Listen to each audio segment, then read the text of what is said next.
नमस्कार। जैसा कि आप सभी जानते हैं कि बिहार में सिपाही की भर्ती आ गई है। उसके बारे में आज हम कुछ प्रमुख बातें आपको बताएंगे। बिहार सरकार के विभाग द्वारा केंद्रीय चयन पार्षद द्वारा सिपाही की भर्ती की जाएगी, जिसका विज्ञापन संख्या 1/2025 है।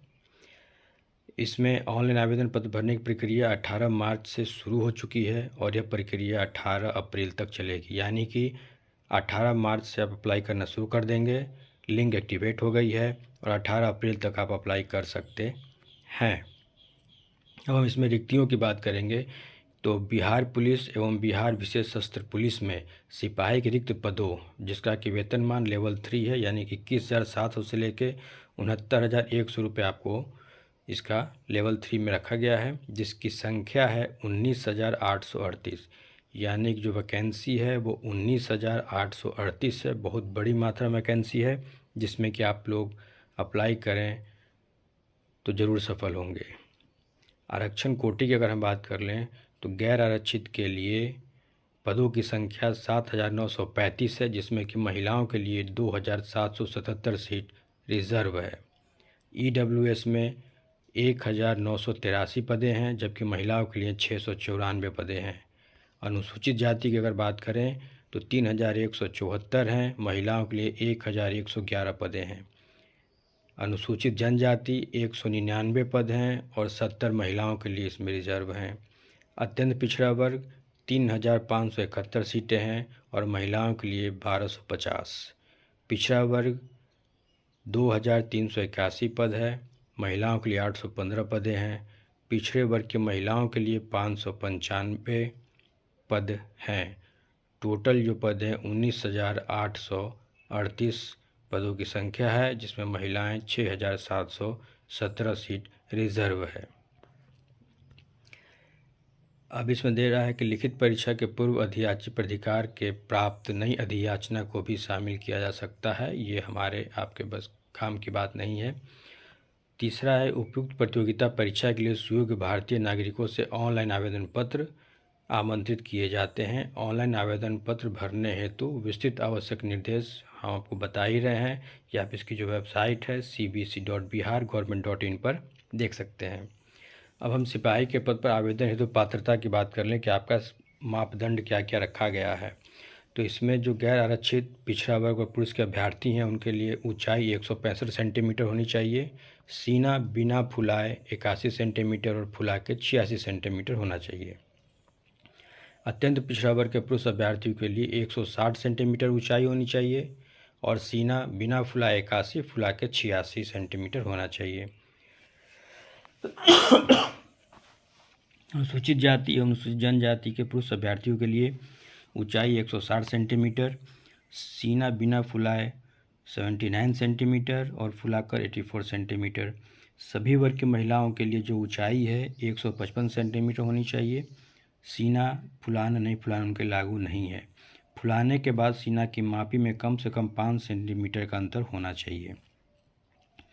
शैक्षणिक अर्हता की अगर बात करें तो सिपाही के पद के लिए शैक्षणिक अर्हता इंटरमीडिएट है, या बिहार राज्य सरकार के मदरसा बोर्ड द्वारा निर्गत मौलवी प्रमाण पत्र, या बिहार राज्य के संस्कृत बोर्ड द्वारा निर्गत शास्त्री अंग्रेजी सहित अथवा आचार्य अंग्रेजी रहित प्रमाण पत्र, अथवा राज्य सरकार द्वारा मान्यता प्राप्त अन्य समकक्ष शैक्षणिक अर्हता होगी। यानी कि आप 10+2 पास किए हों, या आपके पास मौलवी का प्रमाण पत्र हो, या संस्कृत बोर्ड से भी अगर आपने 12th पास किया है तो आप इसके लिए एलिजिबल हैं। उम्र सीमा की बात कर लें तो अभ्यर्थी की उम्र की गणना मैट्रिक अथवा समकक्ष परीक्षा के प्रमाण पत्र पर अंकित जन्म तिथि के आधार पर की जाएगी। कट ऑफ तिथि के अनुसार अभ्यर्थी की उम्र सीमा आरक्षण कोटि व निम्न रहेगी। तो इसमें है गैर आरक्षित कोटि के लिए न्यूनतम 18 वर्ष, अधिकतम 25 वर्ष। पिछड़ा वर्ग कोटि एवं अत्यंत पिछड़ा वर्ग कोटि के पुरुषों के लिए अधिकतम उम्र सीमा 2 वर्षों का स्थिरीकरण है, यानी कि उम्र 18 वर्ष से अधिकतम 27 वर्ष तक है। पिछड़ा वर्ग एवं अत्यंत पिछड़ा वर्ग कोटि के महिलाओं के लिए अधिकतम उम्र सीमा में 3 वर्ष की छूट दी गई है, यानी कि कम से कम 18 साल, ज़्यादा से ज़्यादा 28 साल तक की महिलाएं अप्लाई कर सकती हैं। अनुसूचित जाति एवं अनुसूचित जनजाति के पुरुषों एवं महिलाओं तथा ट्रांसजेंडर के लिए अधिकतम उम्र सीमा में 5 वर्षों का स्थिरीकरण दिया गया है, यानी कि कम से कम 18 वर्ष और ज़्यादा से ज़्यादा 30 वर्ष तक की महिलाएं अनुसूचित जाति, अनुसूचित जनजाति एवं ट्रांसजेंडर अप्लाई कर सकते हैं। विहित अधिकतम उम्र सीमा में सभी आरक्षण कोटि के गृह रक्षकों को 5 वर्ष की छूट दी जाएगी। जो लोग होमगार्ड में नौकरी कर रहे हैं उनको 5 साल की छूट मिलेगी। अगर हम आरक्षण की बात कर लें तो आरक्षण का लाभ राज्य सरकार द्वारा नियम से ही होगा। आवेदन पत्र में आरक्षण का दावा नहीं करने पर आरक्षण का लाभ नहीं मिलेगा, इसलिए आपको आरक्षण का दावा करना है। जाति के आधार पर आरक्षण का लाभ बिहार के मूल निवासी अभ्यर्थी को ही दे होगा। आवेदन में दिया गया स्थायी पता ही आरक्षण के प्रयोजन के लिए स्थायी निवास अनुमान्य होगा। राज्य के बाहर के अभ्यर्थी को मात्र महिला संबंधी क्षैतिज आरक्षण का लाभ और गैर आरक्षित कोटे के अंतर्गत ही दे होगा, इन्हें किसी अन्य आरक्षण का लाभ दे नहीं होगा। राज्य के बाहर के आरक्षण कोटि के अभ्यर्थी की गणना गैर आरक्षित कोटि के अभ्यर्थी के रूप में की जाएगी। तदनुसार उनके लिए गैर आरक्षित कोटि के अभ्यर्थियों के लिए निर्धारित आयु सीमा तथा अन्य अर्हताएं ही लागू होंगी। गृह विभाग में जो नौकरी कर रहे हैं उनके लिए ये है कि गृह विभाग बिहार की अधिसूचना संख्या 1444 दिनांक 6/2/2004 एवं गृह विभाग आरक्षित शाखा बिहार के पत्र संख्या 1511 दिनांक 7/2/2004 के अनुसार केवल बिहार के प्रशिक्षित गृह रक्षकों से प्रत्येक आरक्षित या गैर आरक्षित कोटि के 50% रिक्तियाँ भरी जाएंगी। ठीक है, अब इसमें कोई खास नहीं है। अब हम नीचे चलते हैं।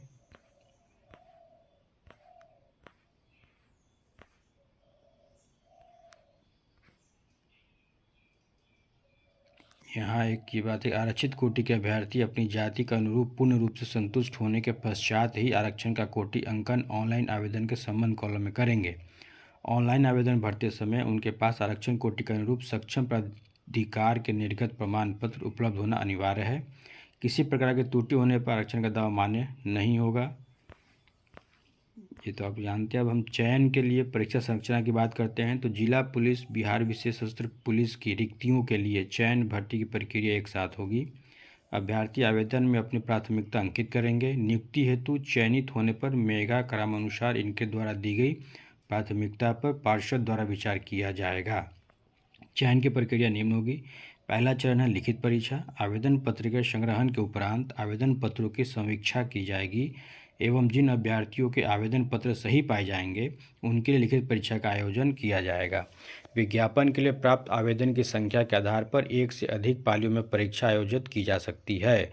बहुस्तरीय बहुप्रश्न पत्रीय परीक्षाओं के लिए मेगा निर्धारण हेतु सामान्यकृत अंकों की गणना इक्वी परसेंटाइल पद्धति से की जाएगी। दूसरा है लिखित परीक्षा का स्तर बिहार विद्यालय परीक्षा समिति के 10वीं अथवा समकक्ष स्तर का होगा। लिखित परीक्षा में हिंदी, अंग्रेजी, गणित, सामाजिक विज्ञान जिसमें कि इतिहास, भूगोल, नागरिक शास्त्र, अर्थशास्त्र, 5वां विज्ञान है जिसमें भौतिक, रसायन शास्त्र, प्राणी विज्ञान, वनस्पति विज्ञान, 6ठा सामान्य ज्ञान एवं समसामयिक मामले संबंधित वस्तुनिष्ठ प्रश्न होंगे। विस्तृत पाठ्यक्रम पार्षद की वेबसाइट जो मैंने बताया csbc.bihar.gov.in पर देखा जा सकता है। तीसरा, लिखित परीक्षा 100 अंकों की होगी। 2 घंटों से एक प्रश्न पत्र में कुल 100 प्रश्न होंगे जिसमें प्रत्येक सही उत्तर के लिए 1 अंक दिया जाएगा। परीक्षा OMR शीट आधारित होगी। OMR शीट उत्तर पुस्तिकाएं 2 प्रतियों में होगी जिसमें से एक प्रति अदृश्य कार्बन प्रति के रूप में पार्षद के पास अंतिम चयन सूची प्रकाशित होने के पश्चात 1 वर्ष तक सुरक्षित रखी जाएगी। लिखित परीक्षा में 30% से कम अंक प्राप्त करने वाले अभ्यर्थी शारीरिक दक्षता परीक्षा के लिए असफल घोषित किए जाएंगे। यानी कि आपको जो एग्ज़ाम आपका 100 नंबर का होगा तो आपको 30 नंबर लाना ही है, तभी आप पास हो पाएंगे। मेगा सूची की बात तो दूर है। लिखित परीक्षा में प्राप्त अंकों के आधार पर यथासंभव विज्ञापित रिक्तियों के आरक्षण कोटिवार प्रत्येक कोटि के लिए 5 गुना अभ्यर्थियों का चयन शारीरिक दक्षता परीक्षा हेतु किया जाएगा।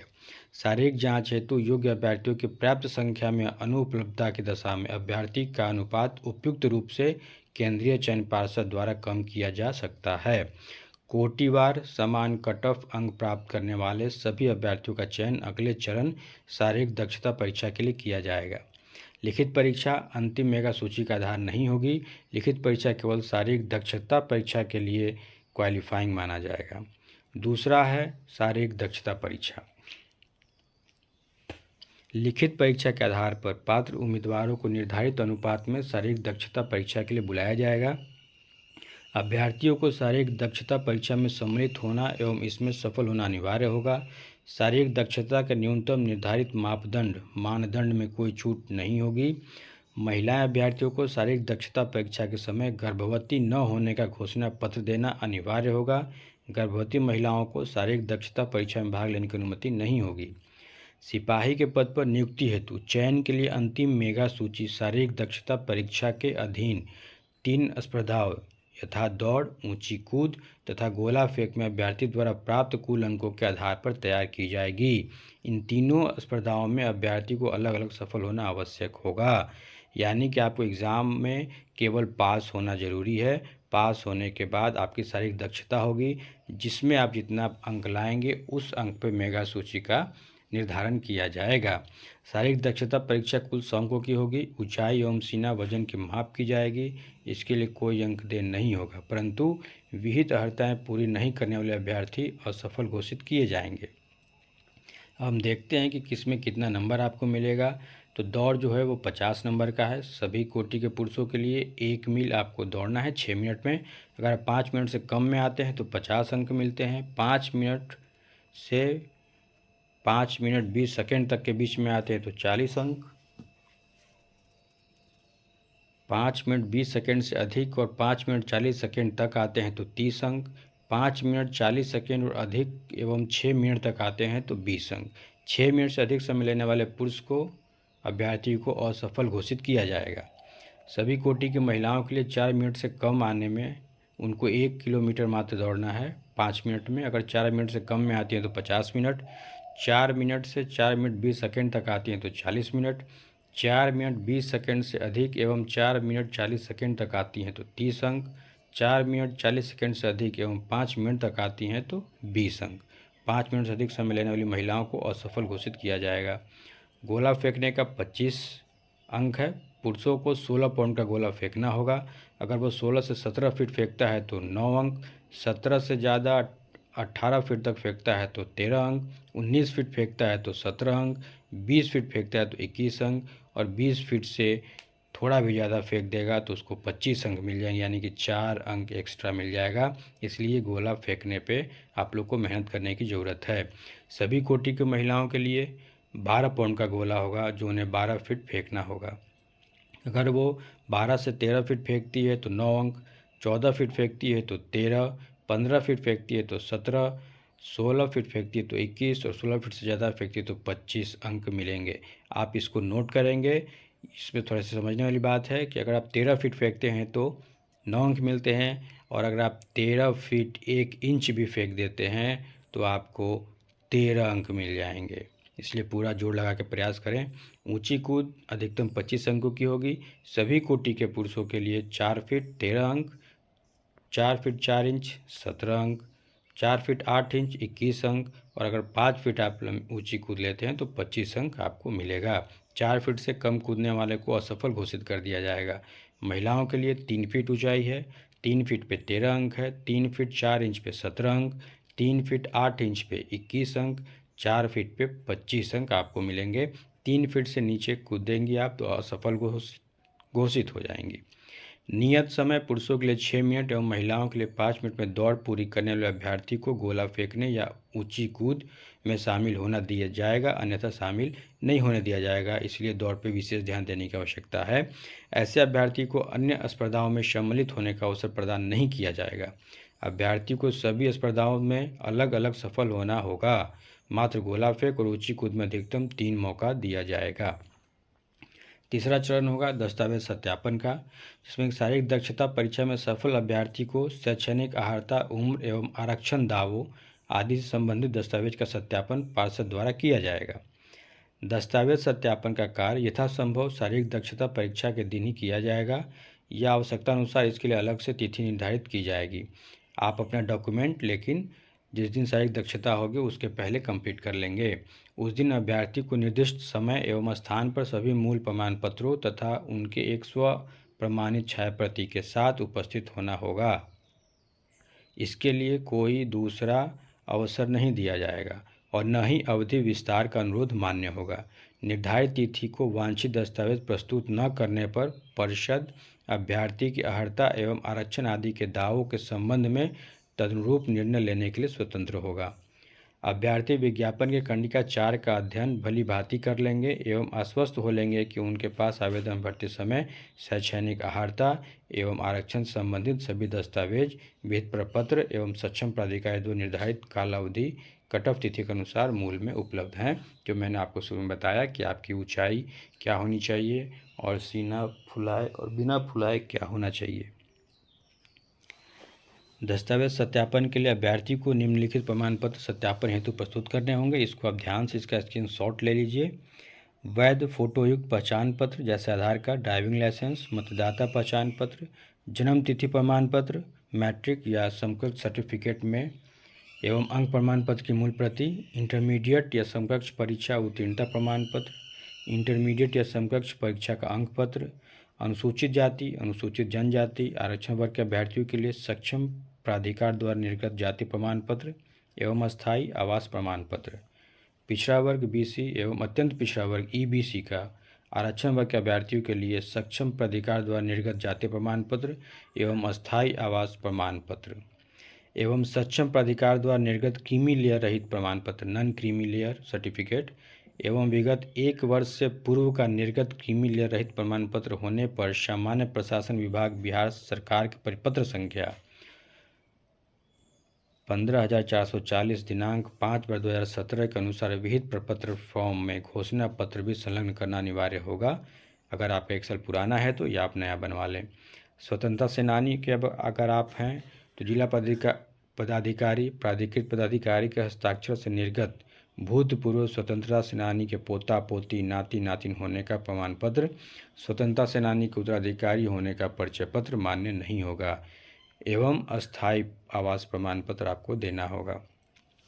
आर्थिक रूप से कमजोर EWS के अभ्यर्थियों के लिए सक्षम प्राधिकार द्वारा वित्तीय वर्ष 23-24 के लिए बिहार सरकार की अधिसूचना 2622 दिनांक 26/2019 के साथ संलग्न अनुसूची 1 प्रपत्र में निर्गत प्रमाण पत्र एवं अस्थायी आवास प्रमाण पत्र आपको देना होगा। ट्रांसजेंडर अभ्यर्थियों के लिए सक्षम प्राधिकार जिला पदाधिकारी द्वारा निर्गत ट्रांसजेंडर होने संबंधित पहचान प्रमाण पत्र आपको देना होगा और अस्थायी आवास प्रमाण पत्र भी देना होगा। गृह रक्षक जो होमगार्ड है उनके लिए केंद्रीय प्रशिक्षण संस्थान बिहार गृह रक्षा वाहिनी आनंदपुर बिहटा से निर्गत बुनियादी प्रशिक्षण प्रमाण पत्र आपको देना होगा। होमगार्ड का वैध ID कार्ड देना होगा। अस्थायी आवास प्रमाण पत्र देना होगा। उपयुक्त के लिए अतिरिक्त अन्य कोई दस्तावेज जो राज्य सरकार यथा अद्यतन नीतिगत परिपत्रों अनुसार अभ्यर्थी को दावों के सत्यापन हेतु आवश्यक हो वो आप लेके आ सकते हैं। अगर मेगा सूची की बात कर लें तो लिखित परीक्षा मेगा सूची का आधार नहीं होगा, ये आप लोग समझ जाइए। मेहनत करिए, फिजिकल पे ज़्यादा फोकस करना है, हमें केवल पास मार्क लाना है। लिखित परीक्षा केवल शारीरिक दक्षता परीक्षा एवं दस्तावेज सत्यापन के लिए क्वालिफाइंग होगी। इसको आप लोग ज़रा ध्यान से समझ लें। लिखित परीक्षा मेगा सूची का आधार नहीं होगा। लिखित परीक्षा केवल शारीरिक परीक्षा दक्षता परीक्षा दस्तावेज सत्यापन के लिए क्वालिफाइंग होगी। दूसरा है सिपाही के पद पर नियुक्ति हेतु चयन के लिए लिखित परीक्षा, शारीरिक दक्षता परीक्षा एवं दस्तावेज सत्यापन में सफल अभ्यर्थी की मेगा सूची शारीरिक दक्षता परीक्षा के अधीन 3 स्पर्धाएं दौड़, ऊंची कूद तथा गोला फेंक में अभ्यर्थियों द्वारा प्राप्त अंकों के आधार पर तैयार की जाएगी। यानी कि फिजिकल आपका बेस्ट होना चाहिए।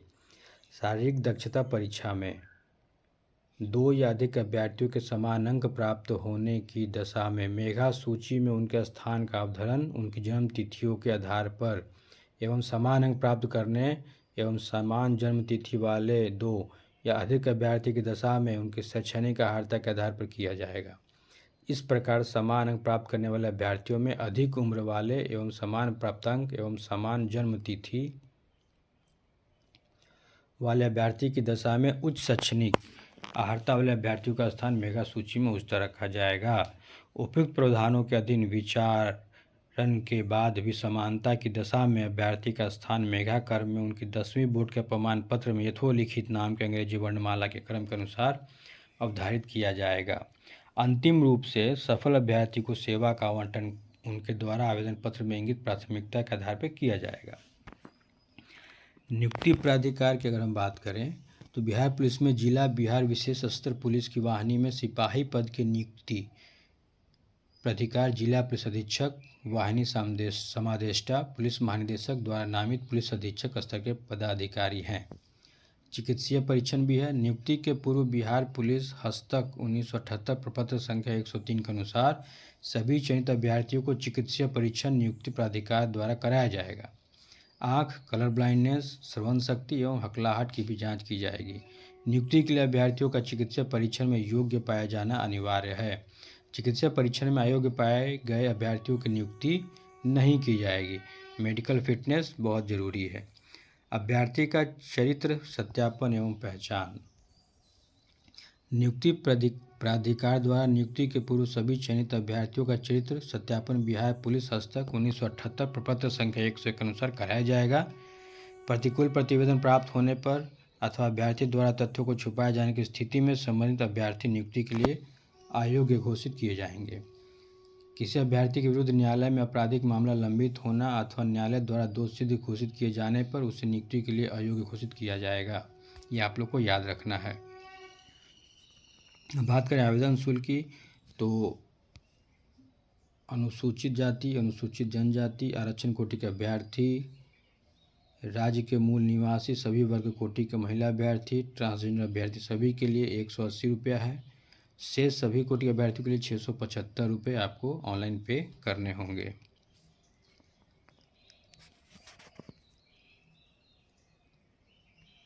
कट ऑफ तिथियों की अगर हम बात कर लें तो इस विज्ञापन के तहत अभ्यर्थियों के लिए विभिन्न कट ऑफ तिथियां निम्न अनुसार रहेंगी। उम्र सीमा न्यूनतम उम्र के लिए 1/8/2025 को आपकी उम्र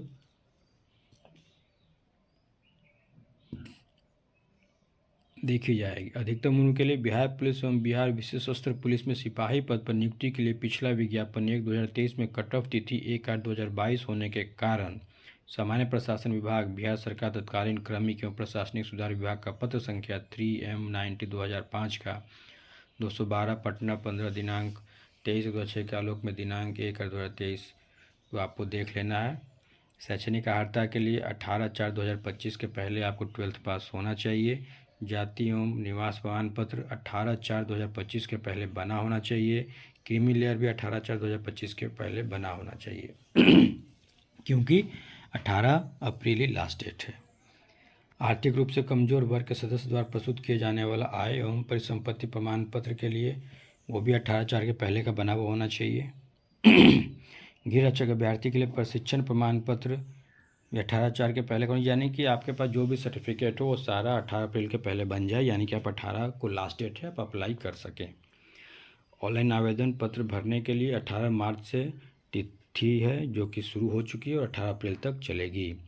अभ्यर्थी अपना आवेदन विहित प्रपत्र में केंद्रीय चयन पार्षद द्वारा प्रकाशित विज्ञापन में लिखित शर्तों के अधीन पार्षद की वेबसाइट जो कि है csbcbihargovernment.in पर ऑनलाइन समर्पित करेंगे। ऑनलाइन आवेदन पत्र भरने के लिए वेबसाइट पर आवश्यक दिशा निर्देश दिया गया है। यदि कोई सूचना झूठी या गलत पाई जाएगी तो आवेदन पत्र को रद्द करने के साथ साथ आवश्यक कानूनी कार्रवाई की जाएगी। ये सभी लोग जानते हैं, पहले भी आप लोग अप्लाई कर चुके होंगे कि आपको अपना मोबाइल ईमेल आईडी ज़रूरी है और उसे हमेशा अपने साथ रखना है, क्योंकि आपके मोबाइल नंबर ईमेल आईडी पे ही मैसेज आएगा आपसे संबंधित जो भी होगा। अभ्यर्थियों को आवेदन पत्र में बैंक शुल्क के मूल्य का ऑनलाइन भुगतान करना होगा, ये भी सब लोग जानते हैं। राशि लौटाई नहीं जाएगी। एक मोबाइल नंबर से मात्र एक ही आवेदन पत्र भरा जाएगा, इसलिए अपना मोबाइल नंबर किसी दूसरे को ना दें अप्लाई करने के लिए, वरना आप अप्लाई कर नहीं पाएंगे। आपके मोबाइल पे SMS के माध्यम से पासवर्ड ईमेल आईडी पर भेजा जाएगा। आवेदन पत्र भरने के पूर्व अभ्यर्थी सुनिश्चित कर लेंगे कि विज्ञापन के अनुसार सभी पात्रता पूर्ण कर रहे हों। एक अभ्यर्थी केवल एक ऑनलाइन पत्र भर सकते हैं, एक से ज़्यादा भरेंगे तो आपका कैंसिल हो जाएगा। अभ्यर्थी 10वीं समकक्ष की बोर्ड परीक्षा के मूल प्रमाण पत्र के आधार पर अपनी जन्मतिथि सही भरेंगे, क्योंकि जब प्रमाण पत्र मिलाया जाएगा तो 10th के सर्टिफिकेट से ही मिलाया जाएगा। आवेदन पत्र में यदि अभ्यर्थी गलत आरक्षण कोटि प्रविष्ट करते हैं तो उनकी उम्मीदवारी रद्द कर दी जाएगी। ये सब बातें आप सभी जानते हैं। ऑनलाइन आवेदन पत्र कैसे भरना है और महत्वपूर्ण निर्देश पर हम थोड़ा ध्यान हम लोग देते हैं। अभ्यर्थी को आवेदन पत्र एवं संबंधित कागजातों की हार्ड कॉपी पार्षद कार्यालय में भेजने की आवश्यकता नहीं है। अभ्यर्थी द्वारा स्वतः हार्ड कॉपी में आवेदन या कोई पूरक कागजात यदि दिया जाता है तो हार्ड कॉपी आवेदन कागजात और उसके आधार पर किया गया कोई दावा अनुमान्य नहीं होगा। भविष्य में पत्राचार जानकारी प्राप्त करने के लिए रजिस्ट्रेशन नंबर आवश्यक है। अतः पूर्ण रूप से भरे हुए आवेदन पत्र की पावती फोटो सहित की प्रति अभ्यर्थी अपने पास सुरक्षित रखें। केंद्रीय चयन पर्षद से पत्राचार करते समय आवेदन पत्र का एक्नॉलेजमेंट की छाया प्रति अपने पास रखें। ऑनलाइन आवेदन भरने हेतु आवश्यक निर्देश का अक्षरशः अनुपालन नहीं करने पर एवं ऑनलाइन आवेदन भरने के क्रम में अभ्यर्थी द्वारा दी गई प्रविष्टियों में किसी प्रकार की त्रुटि होने के लिए पार्षद जिम्मेवार नहीं होगा। अभ्यर्थी द्वारा ऑनलाइन आवेदन में सभी प्रविष्टियाँ सावधानी से भरिए। भविष्य में किसी भी प्रकार का परिवर्तन सुधार नहीं होगा। ऑनलाइन आवेदन भरने मात्र से अभ्यर्थी सुनिश्चित नहीं की जाएगी, ये आप सभी जानते हैं। इंटरनेट या बैंकिंग व्यवधान के लिए पार्षद उत्तरदायी नहीं होगा। ऑनलाइन भुगतान में किसी प्रकार का इंटरनेट व्यवधान, गलत भुगतान, असफल भुगतान के लिए पार्षद उत्तरदायी नहीं होता। वैसे अभ्यर्थी प्रतियोगिता परीक्षा में सम्मिलित होने के हकदार नहीं होंगे जिन्हें बिहार लोक सेवा आयोग, पार्षद, अन्य चयन आयोग द्वारा निर्दिष्ट अवधि तक कदाचार के मामले में परीक्षा में वंचित कर दिए जाने का आदेश पारित हो गया है। प्रतियोगिता परीक्षा हेतु अभ्यर्थी द्वारा स्वयं ऑनलाइन आवेदन पत्र भरा जा रहा है। इसमें किसी प्रकार की गलत भ्रामक सूचना दर्ज न करें। सूचना छूट जाने या आंशिक सूचना दर्ज करने पर इसके लिए अभ्यर्थी स्वयं जिम्मेदार होगा, इसलिए काफ़ी सोच समझ के आप अपने फॉर्म को भरिएगा। हाँ, इसमें कुछ ये बातें हैं कि आपकी जो फॉर्म भरेंगे तो वो क्यों कैंसिल हो सकता है, ये हमें समझना है। अभ्यर्थी से अपेक्षा की जाती है कि उन्होंने विज्ञापन में अंकित सभी निर्देश, अर्हताओं एवं शर्तों को ध्यानपूर्वक पढ़ा समझा। किन स्थिति में अभ्यर्थी का आवेदन अभ्यर्थिता रद्द हो सकती है उसके बारे में हम जानते हैं। आवेदन पत्र का प्रथम भाग पंजीकरण भरा जाना परंतु द्वितीय भाग को भरकर सबमिट न करना। आवेदक द्वारा फोटो अथवा हस्ताक्षर अपलोड न किया जाना या किसी अन्य व्यक्ति अन्य फोटो को अपलोड कर देना। आवेदन मूल्य का ऑनलाइन भुगतान न करना। आवेदन में गलत सूचना देना, गलत आरक्षण कोटि का भर देना। आवेदन में दी गई सूचनाओं का दस्तावेज का सत्यापन में गलत पाया जाना। आवेदन में जन्म तिथि गलत अंकित करना। आवेदन में गलत लिंग देना। अभ्यर्थी की उम्मीदवारी की पात्रता पूर्ण न करना, जैसे विनिर्दिष्ट तिथि को निर्धारित उम्र सीमा से बाहर का होना, कट ऑफ तिथि तथा शैक्षणिक योग्यता धारण न करना तथा भारत का नागरिक न होना। सक्षम प्राधिकार द्वारा निर्गत प्रमाण पत्र न प्रस्तुत करना। प्रमाण पत्र का सही स्वरूप में न प्रस्तुत करना। अभ्यर्थी का किसी आपराधिक कांड में शामिल होना। अभ्यर्थी द्वारा लिखित परीक्षा अथवा शारीरिक दक्षता परीक्षा के क्रम में धोखाधड़ी करना या उसका प्रयास करना। अभ्यर्थी द्वारा परीक्षा कार्य में संलग्न कर्मियों को किसी भी प्रकार का प्रलोभन देना। अन्य कोई परिस्थिति जो विज्ञापन की शर्तों के विरुद्ध होगी अथवा सामान्य रूप से प्रतियोगिता परीक्षा के कदाचार मुक्त संचालन के विरुद्ध पाई जाएगी। आवेदन पत्र प्राप्ति की अंतिम तिथि के उपरांत वैध आवेदन वाले अभ्यर्थियों को परीक्षा चयन से संबंधित अग्रतर कार्यवाही के लिए प्रवेश पत्र ऑनलाइन निर्गत किया जाएगा। इस संबंध में सूचना वेबसाइट पर दी जाएगी, इसलिए आप उसको देखते रहेंगे। चयन प्रक्रिया पूर्ण होने में सामान्यतः 1 वर्ष का समय लग सकता है। अतः अभ्यर्थियों को सुझाव दिया जाता है कि वे तदनुसार लिखित परीक्षा, शारीरिक दक्षता परीक्षा एवं अभिलेख समीक्षा आदि के लिए अपनी उपलब्धता सुनिश्चित रखेंगे। किसी भी प्रक्रिया में समय विस्तार का अनुरोध किसी भी परिस्थिति, पारिवारिक हो, निजी हो, चिकित्सीय हो, अस्थि भंग हो, गर्भावस्था हो, में मान्य नहीं होगा। इस विज्ञापन से संबंधित सभी सूचनाएं पार्षद की वेबसाइट csbc.bihar.government.in पर प्रकाशित की जाएगी। समाचार पत्रों में अलग से प्रकाशन की आवश्यकता नहीं होगा, इसीलिए आप वेबसाइट देखते रहेंगे। बिहार परीक्षाओं का संचालन अनैतिक साधनों की रोकथाम अधिनियम 2024 इस विज्ञापन के तहत आयोजित परीक्षाओं पर लागू रहेगा। तो ये था मेन बातें।